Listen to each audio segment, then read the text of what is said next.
Welcome to Ashwath kitchen. இன்றைக்கி நம்ம பூண்டு சட்னி செய்ய போகிறோம். அதுக்கு தேவையான பொருள்: பூண்டு 1 கப்பு, காஞ்ச மிளகாய் 1 கப்பு, 2 கொத்து கருவேப்பிலை, தேவையான அளவு சால்ட்டு. நான் கழுவிட்டு எடுத்து வச்சுருக்கேன் பூண்டையும் காஞ்ச மிளகாயும். பூண்டு எந்த அளவு இருக்கோ அதே அளவு காஞ்ச மிளகாயும் எடுத்துக்கணும். அந்த பூண்டை மேல் பக்கமும் கீழ்ப்பக்கமும் நான் கட் பண்ணி வச்சுருக்கிறேன். தோலை உரிக்காமல் போடுறேன்னு நினைக்காதீங்க. இந்த சட்னிக்கு இப்படி தான் போடணும். இப்போ மிக்சியில் போட்டு நல்லா ஃபைன் பேஸ்ட்டாக அரைச்சி எடுத்துக்கலாம்.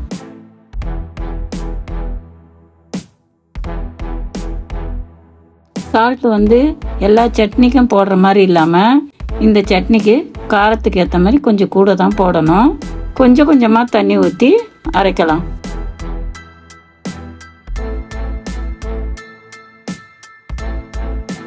தண்ணியை ஒரே டைமாக ஊற்றக்கூடாது. கொஞ்சம் கொஞ்சமாக ஊற்றி இந்த அளவுக்கு கிரைண்ட் பண்ணிக்கணும். நல்லா நைஸாக அரைச்சிக்கணும். இன்னொன்று என்னென்னா, காஞ்ச மிளகாய் ராவாக போடுறதுனால நெடி ஓவராக இருக்கும். நம்ம ஜாரை ஓப்பன் பண்ணும்போது கேர்ஃபுல்லாக ஓப்பன் பண்ணணும். கையால் வலிச்சு விடாதுங்க. நம்ம விரலை வச்சு வலிச்சு விடுறதுலாம் தப்பு. ஸ்பூன் வச்சுக்கோங்க. ஹைஜீனிக்காகவும் இருக்கும். இந்த காரம் கையில் படாமல் இருக்கும். கையில் பட்டால் எரியும். அதுக்காக தான் சொல்கிறேன். தாளிப்புக்கு நான் நல்லெண்ணெய் தான் எடுத்திருக்கேன். 1 கப்பு நல்லெண்ணெய். உங்களுக்கு நல்லெண்ணெய் பிடிக்கலன்னா வேறு எண்ணெய் வேணாலும் யூஸ் பண்ணிக்கோங்க. நல்லெண்ணெய் ஊற்றுறதுனால உடம்பு ஹீட் ஆகாமல் இருக்கும். காரம் கம்மியாக சாப்பிட்றவங்களா இருந்தால் நான் 1 கப் ஆயில் போட்டிருக்கேன். உங்களுக்கு வேணுண்டா 1½ கப்பு ஊற்றிக்கலாம். 1/4 ஸ்பூன் கடுகு உளுத்தம்பருப்பு பொரிஞ்ச உடனே கருவேப்பிலையை போடணும். கருவேப்பிலையை போட்டு அரைச்சி வச்சு பூண்டு சட்னி எடுத்து ஆட் பண்ணிக்கணும்.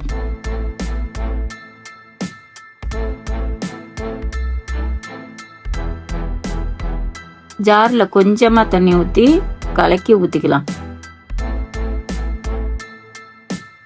இப்போ அடுப்பு சிம்மில் வச்சு மூடி வச்சிடலாம்.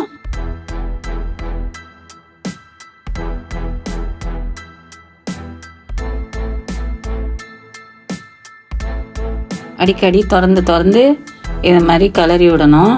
எங்களுக்கு கடலெண்ணெய் ஸ்மெல்லு பிடிக்கும். அதனால நான் 1 ஸ்பூனு கடலெண்ணெய் ஊற்றுறேன். இது நல்லா கொதிக்கிற வரைக்கும் கொதித்து அந்த எண்ணெய் பிரியிற வரைக்கும் கொதிக்கணும். அது வரைக்கும் மூடி வச்சிடலாம்.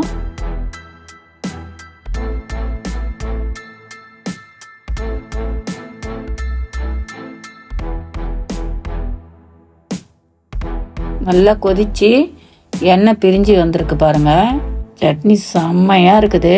நான்லாம் 3 இட்லி 4 இட்லி தான் சாப்பிடுவேன். இந்த சட்னி வச்சா 8 இட்லி வரைக்கும் சாப்பிடுவேன். ஒரு நாளைக்கு தானே சாப்பிட்றேன், பரவாயில்ல சாப்பிட்டா. நீங்கள் செஞ்சு சாப்பிட்டுட்டு எத்தனை இட்லி சாப்பிட்டீங்கன்னு எனக்கு கமெண்ட் பண்ணுங்கள். இப்போ பெருங்காயம் போட்டு அப்படியே மிக்ஸ் பண்ணி மூடி வச்சிடலாம். நீங்களும் இந்த சட்னியை ஒரு டைம் ஆச்சும் ட்ரை பண்ணி பாருங்கள். செஞ்சு காமிச்ச எனக்கு லைக் பண்ணி ஷேர் பண்ணி சப்ஸ்கிரைப் பண்ணுங்கள். அப்போ தான் நான் போடக்கூடிய வீடியோலாம் இன்ஸ்டண்ட்டாக நோட்டிஃபிகேஷனில் காமிக்கும். நெக்ஸ்ட் ஒரு இன்ட்ரெஸ்டிங்கான வீடியோவில் பார்க்கலாம். பாய்.